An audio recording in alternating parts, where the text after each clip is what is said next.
Pag na may namatay dyan na maraming massacre na rape mga bata, hindi kayo umiimik.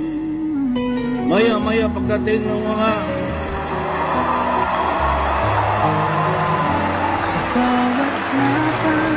tuwing binabanggit ni dating Pangulong Duterte ang war on drugs, nagpapalakpakan po ang lahat. Standing ovation po ang Kongreso at ang Senado. Dahil ramdam nila na may pagbabago po at tinupad ni dating Pangulong Duterte ang kanyang pinangako noon. Standing ovation. Tapos bakit ngayon sinisisi siya?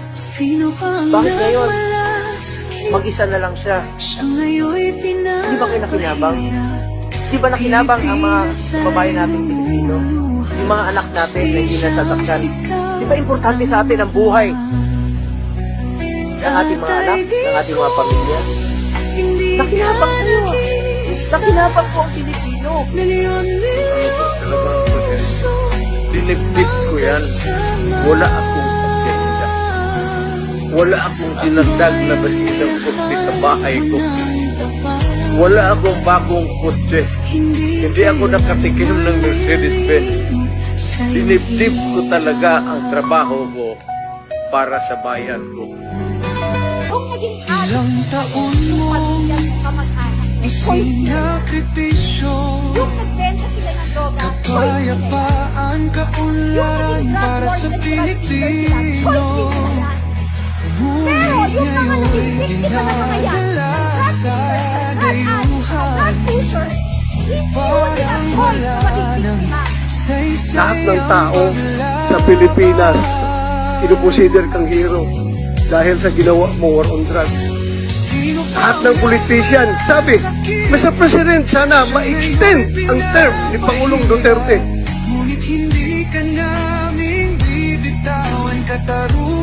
Ngayon nandito, hindi ako may-ari ng para ng Pilipinas at tao. Ginagawa ko lang talaga ang paraan para maligayahan ang lahat. Para kayo. Para sa tao. Kung nakinig po sa isip, hindi ako presidente para sa mga mayaman.